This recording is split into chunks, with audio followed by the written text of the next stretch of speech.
Trade and investment between China and Britain can benefit further from a golden era in their bilateral relations, British Prime Minister David Cameron said ahead of a state visit to London by Chinese President Xi Jinping. Cameron was echoing remarks by China's ambassador to Britain, Liu Xiaoming, who said Xi's visit on October 19 to 23 would mark the dawn of a golden time in bilateral ties.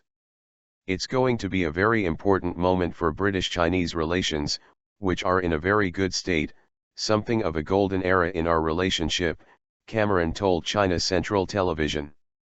The change we will see is obviously the investment into our infrastructure, Chinese companies employing people and creating jobs. But I think it's also a big win for China as well, having access to a country that is a leading member of the EU and has so many other contacts and roles in the world.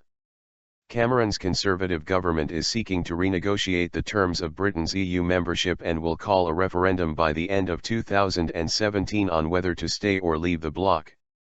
Diplomats say Beijing is concerned about the implications of Britain, a strong advocate of free trade, exiting the EU and about any weakening of a bloc it views as a vital global counterbalance to the United States.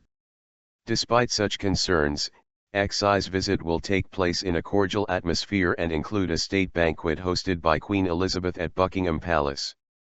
The British government has moved forcefully to strengthen financial ties with Beijing.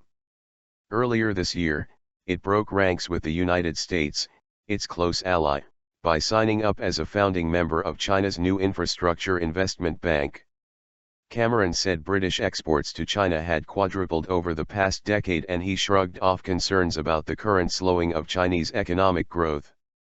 Obviously there are issues at the moment that are being addressed in China and I think the growth will continue, he said. Data due out on Monday is expected to show Chinese growth fell below 7% in the third quarter for the first time since the global financial crisis.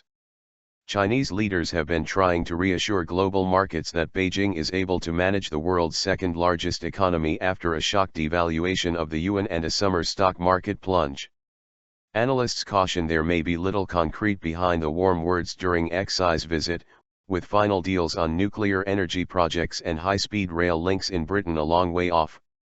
However, Xi's visit could include an announcement that Beijing will issue government debt in renminbi in London, making it the first financial center outside China to offer its sovereign debt, the Financial Times reported.